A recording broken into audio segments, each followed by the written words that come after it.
اللہ فرماتا ہے الم نجعل الارض مہادا والجبال اوتادا، رب العالمین فرماتے ہیں کہ میں نے زمین کو بچھونا بنایا، پھر پہاڑوں کو اس کو مضبوطی کرنے کے لیے بنایا، کیونکہ رب العالمین نے جب زمین کو بنایا تو زمین ہلنے لگی، پھر اللہ نے پہاڑوں کو بنایا۔ وَخَلَقْنَاكُمْ أَزْوَاجًا وَجَعَلْنَا نَوْمَكُمْ سُبَاتًا، رب العالمین فرماتے ہیں کہ میں نے نیند کو آرام کے لیے بنایا، آرام دہ بنایا۔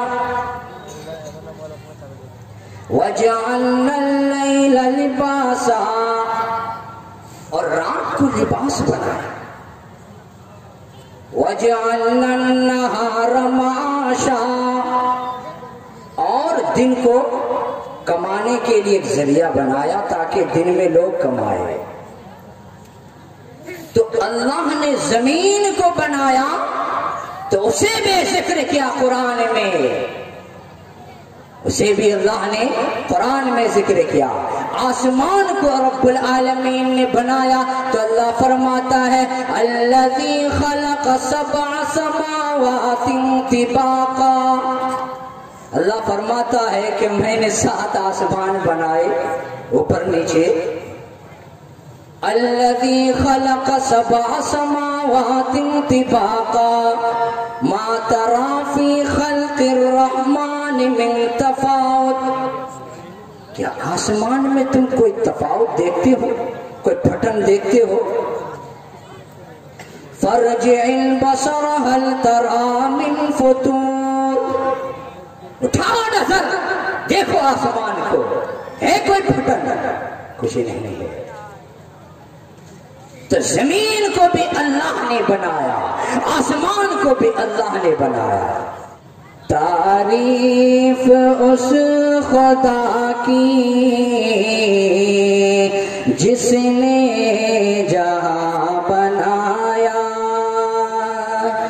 تعریف اس خدا کی جس نے جہاں بنایا، کیسی زمین بنائی کیا آسماں بنایا، کیسی زمین بنائی کیا آسماں بنایا، پیروں تلے بچھایا کیا فرش خاکی، پیروں تلے بچھایا کیا فرش خاکی، اور سر پہ لاجور دی ایک صاحبہ بنایا۔ تو اللہ رب العالمین نے یہ ساری کائنات کو بنایا، اللہ نے زمین کو بنایا، اسے بھی قرآن میں ذکر کیا، اللہ نے آسمان کو بنایا، اسے بھی قرآن میں ذکر کیا، اللہ نے سورج کو بنایا، اسے بھی قرآن میں ذکر کیا، اللہ نے چاند کو بنایا، اسے بھی قرآن میں ذکر کیا، اللہ نے ستاروں کو بنایا، اسے بھی قرآن میں ذکر کیا، اللہ نے درخت کو بنایا، اسے بھی قرآن میں ذکر کیا، اللہ نے حجر کو بنایا، اسے بھی قرآن میں ذکر کیا، ساری کائنات کو اللہ نے بنایا، سب کو قرآن میں ذکر کیا۔ حضرت ابراہیم علیہ السلام صبح میں بیدار ہوا، بچپن کا واقعہ ہے، دیکھا کہ سورج نکلا پوری دنیا کو روشن کر دیا، تو اس نے سوچا یہی رب ہوگا، یہی اللہ ہوگا۔ پھر شام میں دیکھتا ہے کہ سورج بھی ڈوب گیا، جب شام ہوا تو دیکھتا ہے کہ چاند ہے، خوبصورت ہے، ساری کائنات کو خوبصورت بنا دیا، کہا یہی رب ہے۔ جب صبح ہوا وہ بھی ختم، ستاروں کو دیکھا تو صبح وہ بھی ختم، دیکھا کہ میرا باپ جو ہے اور جو لوگ ہیں یہ تو ہاتھوں سے بت بناتے ہیں اور اسے پوجا کرتے ہیں۔ تو ابراہیم علیہ السلام نے اپنے باپ سے پوچھا یا ابت لم تعبد ما لا يسمع ولا يبصر ولا يغني عنك شيئا، کہ ابو جان آپ ان کی عبادت کرتے ہیں جو نہ سن سکتا ہے نہ دیکھ سکتا ہے، نہ آپ کا کچھ اس سے کام بن سکتا ہے، کچھ نہیں ہو سکتا ہے، آپ کس کی عبادت کر رہے ہیں؟ تو ساری کائنات کو اللہ نے پیدا کیا ہے، ساری چیزوں کو اللہ نے پیدا کیا۔ وَلِلَّهِ الْمَشْرِقُ وَالْمَغْرِبُ، مشرق و مغرب کا مالک تو اللہ ہے نا۔ فَأَيْنَمَا تُوَلُّوا فَثَمَّ وَجْهُ اللَّهِ، آگے دیکھو تو اللہ، دائیں دیکھو تو اللہ، بائیں دیکھو تو اللہ، اوپر دیکھو تو اللہ، پیچھے دیکھو تو اللہ، سارے جہتوں میں اللہ ہے۔ فَأَيْنَمَا تُوَلُّوا فَثَمَّ وَجْهُ اللَّهِ، جدھر بھی جاؤ گے ادھر ہی اللہ پاؤ گے۔ اللہ، ہمارا نام اگر ایک حرف ہٹا دیا جائے تو نام بے معنی ہو جائے گا، لیکن لوگ عجیب عجیب نام رکھتے بھی ہے۔ کسی کا نام منگلو ہے، منگلوار کو پیدا ہوا تو منگلو رکھ دیا، ایک کا نام تو تھا چیکا، ہر ایک کوئی نام ہوتا ہے بھائی، بے معنی نام ہے اس کا، پتہ نہیں چیکا دھڑیا انور کیا کیا رکھ دیتے ہیں۔ نام بھی رکھنا چاہیے تو پوچھ کر رکھنا چاہیے۔ نام جو ہوتا ہے، اگر بدھوار کو پیدا ہوا تو بدھو، ارے بھائی کوئی بدھو نام ہوتا ہے کیا؟ یہ نام نہیں ہے۔ نام رکھو تو اچھا نام رکھو۔ صحابہ کرام جب ایمان لے کر آتے تھے تو زمانہ جاہلیت میں نام بگاڑ کے رکھتے تھے، پھر آپ علیہ السلام اس کے نام کو بدلتے تھے۔ تو نام اچھا ہونا چاہیے۔ تو اگر کسی کا نام ہے تو ایک حرف ہٹاؤ تو نام بے معنی ہو جائے گا۔ تو اللہ جو لفظ ہے، حمزہ کو ہٹاؤ تب بھی اللہ کی ذات کی طرف اشارہ ہوتا ہے۔ اللہ ہے تو اللہ نور السماوات والارض، حمزہ ہٹا دو تو للہ بچے گا، للہ ملک السماوات والارض، اس سے بھی اللہ کی طرف اشارہ۔ ایک لام کو اور ہٹا دو تو اس سے بھی اللہ کی طرف اشارہ ہوتا ہے، لہو ملک السماوات والارض۔ پھر لام کو ہٹا دو، صرف ہاں بستا ہے، اس سے بھی اللہ کی طرف اشارہ ہوتا ہے۔ تو اللہ، یہ لفظ اللہ جو ہے، بعض علماء فرماتے ہیں کہ لفظ اللہ سے اگر کوئی صرف اللہ اللہ کہہ کر دعا کرے تو اس کی دعا بھی قبول ہو جاتی ہے۔ لفظ اللہ کی تاثیر ہے۔ آپ بسم اللہ الرحمن الرحیم پڑھیے، بسم اللہ میں اللہ بھی ہے، رحمان بھی ہے، رحیم بھی ہے۔ توجہ کے ساتھ سنیے، اللہ ذاتی نام ہے، رحمان اور رحیم یہ صفاتی نام ہے۔ اور اعوذ باللہ من الشیطان الرجیم پڑھیے تو یہاں پر صرف اللہ ہے، صرف کیا ہے؟ اللہ، صرف ذاتی نام ہے۔ یہاں پر علماء نے اس میں ایک نقطہ لکھا ہے کہ اللہ کو شیطان سے ذاتی عداوت ہے، اسی لیے جو شخص اعوذ باللہ من الشیطان الرجیم پڑھتا ہے تو اللہ فرماتا ہے کہ میرے بندے نے مجھ سے شیطان مردود سے پناہ چاہیے، میری پناہ چاہیے، تو اے میرے بندے میں تجھے پناہ دیتا ہوں شیطان مردود سے۔ اللہ قرآن میں فرماتا ہے یا ایھا الذین آمنوا ادخلوا فی السلم کافۃ ولا تتبعوا خطوات الشیطان، کہ اے لوگوں مسلمان تو بن گئے ہو لیکن پورے داخل تو ہو جاؤ۔ اس میں ایک بات ہے کہ اللہ نے ساری کائنات کو بنایا، شجر و حجر، ارض و سما، جن و بشر، حور و ملائک، خشک و تر، تمام چیزوں کو اللہ نے پیدا کیا، پھر انسان کی خدمت کے لیے پیدا کیا۔ اب انسان کو کس کے لیے پیدا کیا تھا؟ انسان کو اللہ نے کس چیز کے لیے پیدا کیا؟ آسمان کو پیدا کیا انسان کی خدمت کے لیے، زمین کو پیدا کیا انسان کی خدمت کے لیے، سورج کو پیدا کیا انسان کی خدمت کے لیے، چاند ستارے کو پیدا کیا انسان کی خدمت کے لیے، درخت، شجر، حجر، ارض و سما، جن و بشر، ارض و سما، یہ تمام چیزوں کو انسان کے لیے پیدا کیا۔ اب سوال ہوتا ہے کہ انسان کو کس چیز کے لیے پیدا کیا؟ ہم پوچھتے ہیں اے قرآن تو بتا انسان کو کس چیز کے لیے پیدا کیا؟ قرآن کہتا ہے وَمَا خَلَقْتُ الْجِنَّ وَالْإِنسَ إِلَّا لِيَعْبُدُونَ۔ انسان اور جنات کو اللہ نے اپنی عبادت کے لیے پیدا کیا۔ انسان کو اللہ نے اپنی عبادت کے لیے پیدا کیا۔ اب دنیا میں کیوں آئے؟ دنیا میں تو بہت سارے کام ہیں، تو اس کو سمجھنے کے لیے دو چیزیں سمجھنے کی ضرورت ہے، ایک ہے مقصد، ایک ہے ضرورت۔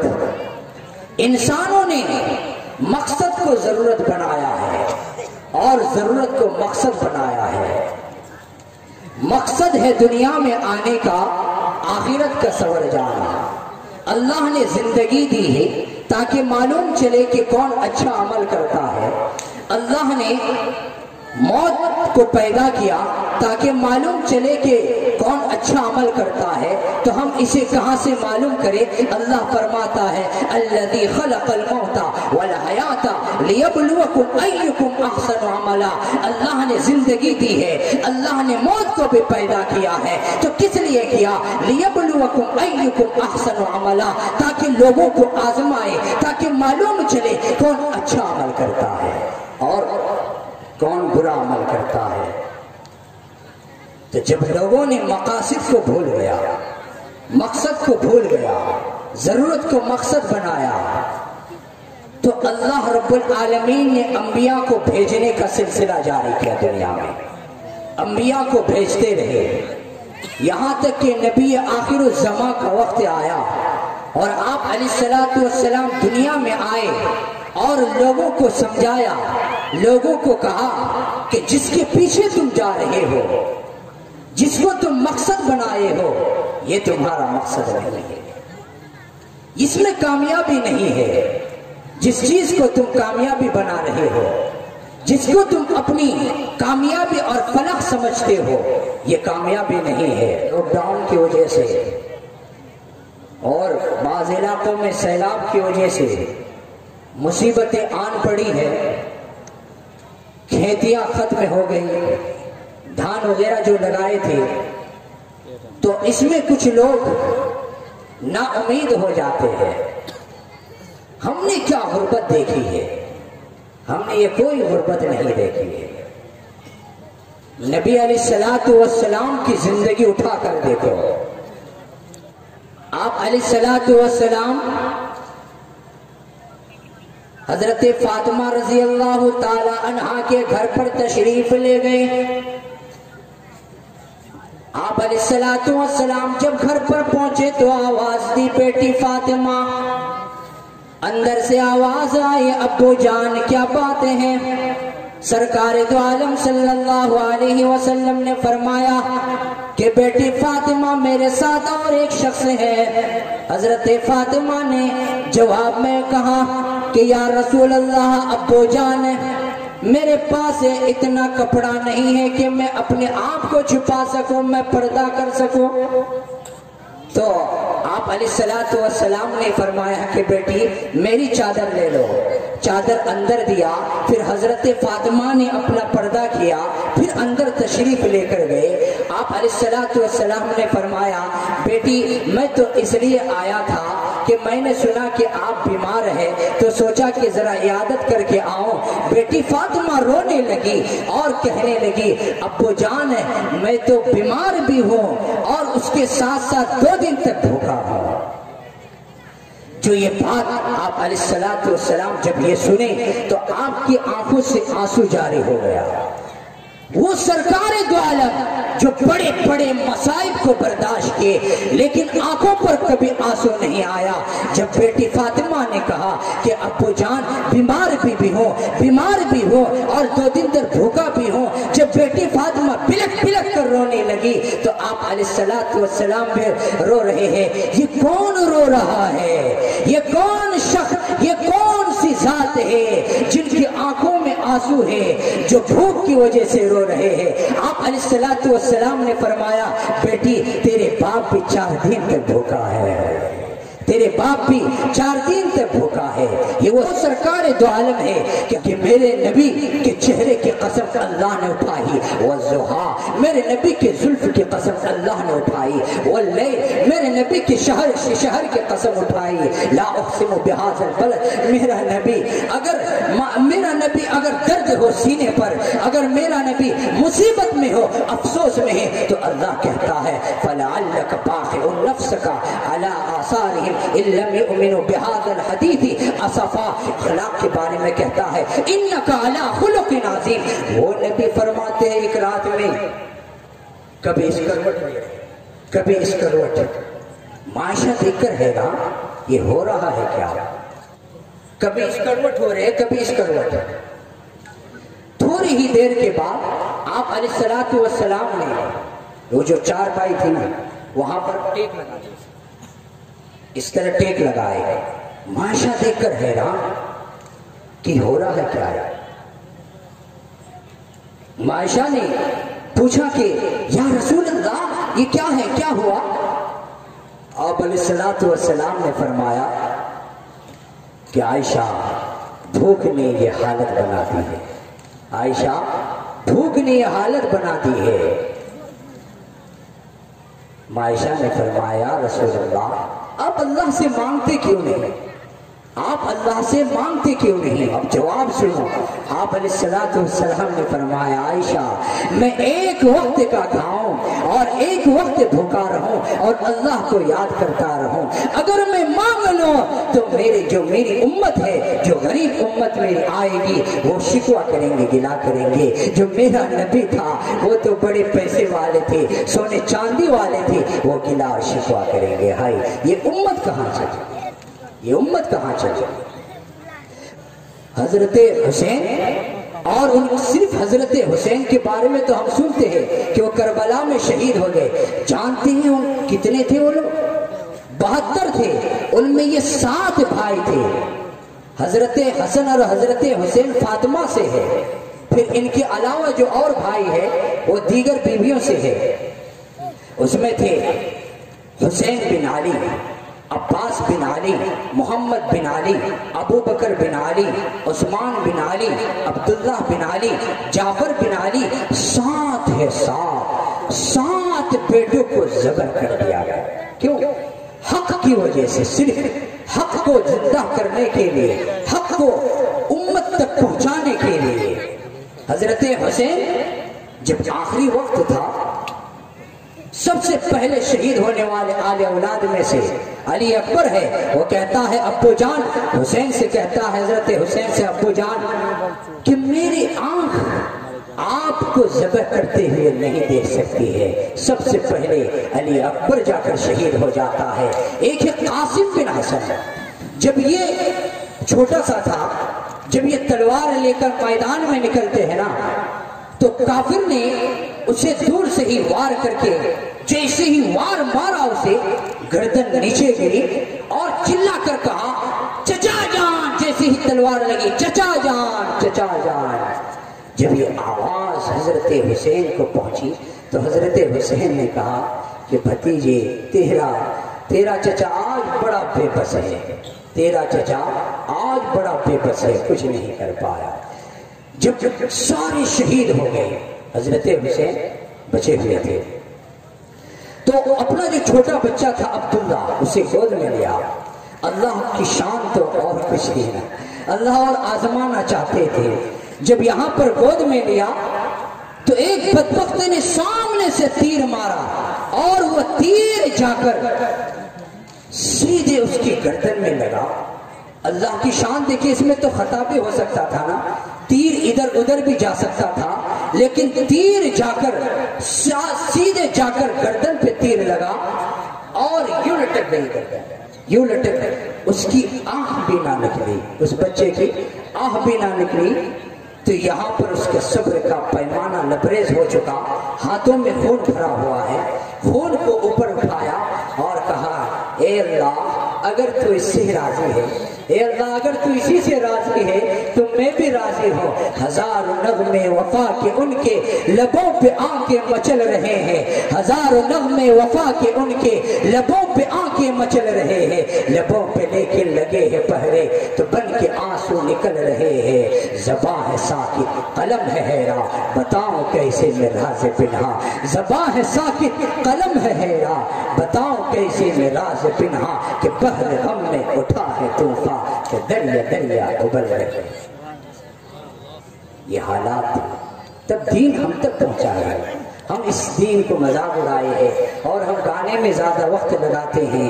کیا جائے گا ہمارے ساتھ؟ کچھ نہیں جائے گا. سارے مال دولت سب خط یہی پڑے رہ جائیں گے. ایک آدمی اپنی اولاد کے پیچھے، کھانے کے پیچھے، گاڑیوں کے پیچھے، عیش کی زندگی کے خاطر کروڑوں پیسے خرچ کر دیتا ہے. اس کے دل میں درد نہیں ہوتا. کیوں نہیں ہوتا ہے؟ ایمان کی کمزوری ہے. لیکن وہی شخص کہے کہ مسجد میں 100 روپے دے دو تو اس کے دل میں درد ہوتا ہے کہ میں نے کمایا کیسے خرچ کر. حالانکہ اس کی آخرت بنے گی. وَلَلْآخِرَةُ خَيْرٌ لَكَ مِنَ الْأُولَىٰ. آخرت تو بہتر ہے نا، دنیا سے بہتر تو آخرت ہے. وَمَا الْحَيَاةُ الدُّنْيَا إِلَّا مَتَاعُ الْغُرُورِ. دنیا تو دھوکہ ہے، دھوکہ، دھوکے کی زندگی ہے. اسی زندگی کو لوگوں نے اپنایا ہے، اسی زندگی کو لوگوں نے کامیابی سمجھا ہے. یہی وجہ ہے کہ لوگ دنیا کی زندگی کو کامیاب سمجھ کر اسی زندگی میں اللہ کو بھول کر اور دین کو بھول کر زندگی گزارتا ہے. پھر جب موت ہوتی ہے تو پھر وہ خالی ہاتھ جاتا ہے. پھر موت کا فرشتہ جب آتا ہے تو اسے نہیں بخشتا ہے. پھر اسی حالت میں اس کی موت ہوتی ہے جو حالت گنہگاروں کی ہوتی ہے میرے بھائی. اسی لیے صدقہ جاریہ تین ہے. ایک یہ ہے کہ اپنے بچوں کو پڑھائے، اپنی اولاد کو دین سکھا کر جائے، چلا جائے گا، اس کی اولاد پڑھے گا، اسے ثواب ملتا رہے گا. ایک یہ ہے کہ استاد ہے، کسی بچے دوسرے بچے کو پڑھا دیا، جب تک پڑھے گا اور پڑھائے گا اسے ثواب ملتا رہے گا. ایک یہ ہے کہ دین کے کام میں پیسہ خرچ کیا. کسی نے مسجد بنا دی، کسی نے مدرسہ بنا دیا، مدرسے میں کسی نے 100 روپے دے دیا، مسجد میں کسی نے 10 روپے دے دیا اور دین کے کام میں خرچ کیا. کسی غریب کو کھانا کھلا دیا. تو یہ جو پیسہ اس نے خرچ کیا تو یہ پیسہ اس کا ضائع نہیں ہوگا بلکہ آخرت میں اسے ملے گا. اسے من جاء بالحسنۃ فلہ عشر امثالها. اللہ فرماتا ہے جو اللہ کے راستے میں، اللہ فرماتا ہے جو ایک نیکی کرے گا تو اسے 10 ملے گا. اللہ اگر کوئی شخص اللہ کے راستے میں 1 روپے خرچ کرے گا تو اسے 10 ملے گا. اگر کوئی 10 خرچ کرے گا تو 100 ملے گا. تو لوگوں کو چاہیے کہ زیادہ تر اللہ کے راستے میں پیسہ خرچ کرے اور گانے بجانے میں، قوالی میں اور دین جس چیز سے دین کی دھجیاں اڑ جاتے ہیں ایسی چیزوں پر خرچ نہیں کرنا چاہیے. اللہ تعالی ہم سب کی اور پوری امت مسلمہ کی